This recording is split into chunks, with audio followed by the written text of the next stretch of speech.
Well, when it rains, it pours.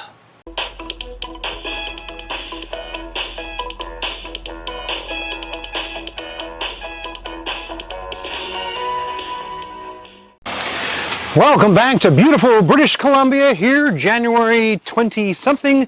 Remember we had Snowmageddon last week. The grass is looking okay, but what I noticed here, I don't know if you can tell or not, but somebody drove up on my lawn. Right there and there. And it looks very thin, doesn't it? That's not a car. I don't know, could it be some guy with a ATV, a snow plow, and decided to push the snow up onto my lawn, thinking he was doing me a favor. Well, you aren't, and you didn't. So we have a couple of issues. Well, let's show the Model 3 issue first. This is the issue. I don't know if you noticed that, so I'll do it again. I lift it up.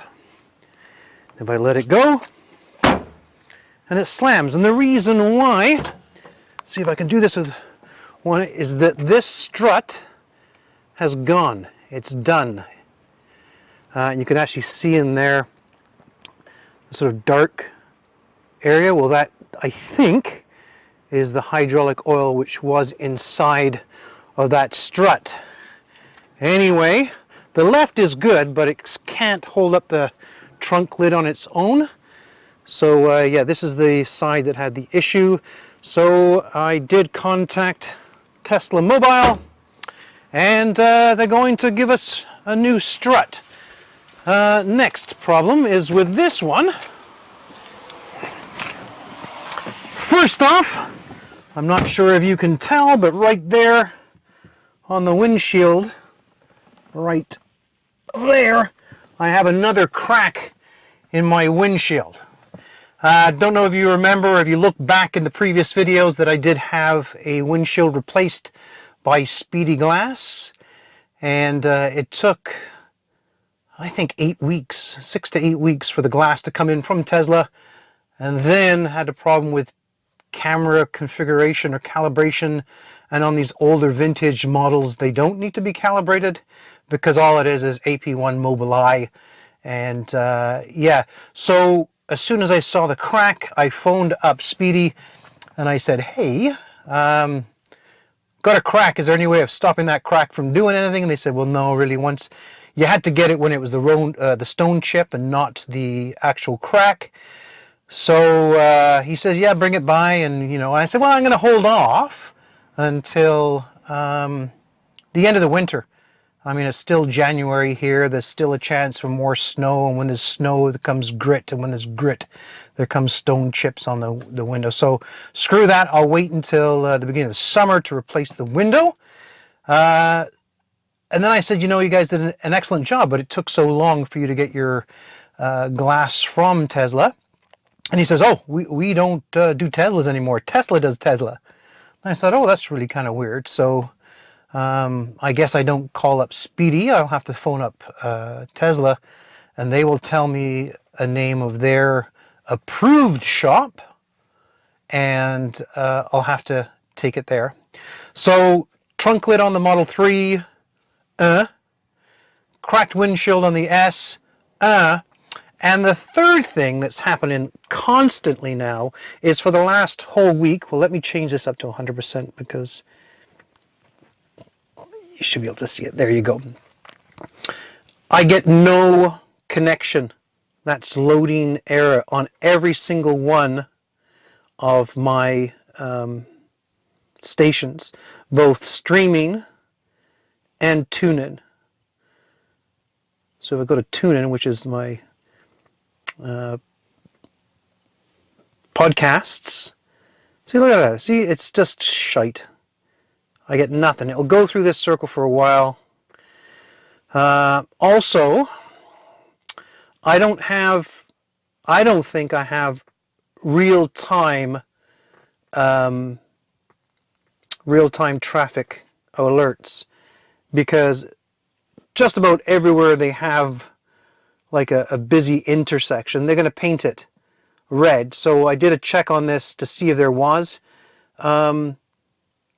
actual traffic holdups during Like right here, that's a normal intersection. So of course it's going to be red on both sides. Same here, red going this way, red coming down. So I don't think I'm getting true, yeah, I don't think I'm getting true traffic alert. I do get the satellite view. Oh, come on. You know why it is? It's because I'm still on Wi-Fi, so I am going to see if I can drive back a little bit. There we go. I'm on an LTE now. So see how it loads? Like, I don't think this is true traffic, and it's not loading as quick. Going here. Everything I do is loading error. So once again, I contacted Tesla Mobile Service, set an appointment. And the funny thing is that I did the Model 3 first, and it said, hey, do you want 12 to 2 on the 31st, which is only like 6 days away, 5 days away. And I went, yeah, okay. And then I wanted an update on this to find out, what is my antenna gone? Is it like, it's like it shows LTE, but it's still trying to load everything. Yeah, nothing. So I did it on the app again, and they said, yeah, you can come in, or they set it up for 10 to 12 on the 31st. So they're going to see my car from 10 to 12, and then phone the woman I live with's car from 12 to 2 or whatever. But there you see how it's loading error. It jumps, so like it'll pick up, and it just everything. Now if I went to TuneIn, where my podcasts are, it's the same thing.